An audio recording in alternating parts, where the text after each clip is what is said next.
ယူကရိန်းစစ်ပွဲအဆုံးသတ်စေရေးကြိုးပမ်းနေချိန်မှာအမေရိကန်အနေနဲ့ကရင်မရီနန်တော်အပေါ်ဗန်နာရေးရဖိအားပေးဖို့အတွက်အိန္ဒိယဝန်ကြီးချုပ်မိုဒီကရုရှားရေနံတွေဝယ်ယူနေမှုကို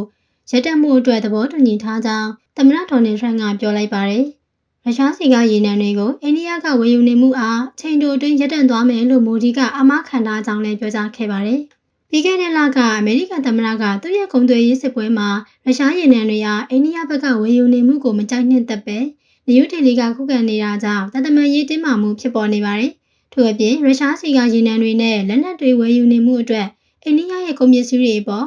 ထရန့်အစိုးရကအခွန်90%ကောက်ခံထားပါတယ်။ရုရှားရဲ့အကြီးမားဆုံးပြည်ပပို့ကုန်တွေဖြစ်တဲ့ရေနံနဲ့သဘာဝဓာတ်ငွေ့တို့ကိုအများဆုံးဝယ်ယူနေတဲ့နိုင်ငံတွေထဲမှာတရုတ်၊အိန္ဒိယနဲ့တူရကီတို့ပါဝင်နေပါတယ်။ယခုအိန္ဒိယပြီးရင်တရုတ်ကိုလည်းဆွဲဆောင်သွားမှာပါလို့ထရန့်ကဘဲဥပုံရုံးခန်းမှာအောက်တိုဘာလ15ရက်နေ့ကပြောကြားသွားခဲ့ပါတယ်။ရုရှားခေါင်းဆောင်ပူတင်နဲ့အိန္ဒိယအကြားဆက်ဆံရေးတွေရှိနေပေမဲ့ရုရှားယူကရိန်းစစ်ပွဲမှာတော့မိမိတို့ဟာကြားနေဖြစ်တယ်လို့မိုဒီကပြောကြားထားခဲ့ပြီးနောက်အိန္ဒိယဟာသူတို့ရဲ့ကမ္ဘာပစ္စမအကြီးမားဆုံးစီးပွားရေးကိုအထောက်အကူဖြစ်စေဖို့အတွက်ရုရှားရေနံစိမ်းတွေကိုအားကိုးနေရပြီးရုရှားစီကလျှော့ဈေးနဲ့ဝယ်ယူခွင့်ရရှိနေတာလည်းဖြစ်ပါတယ်။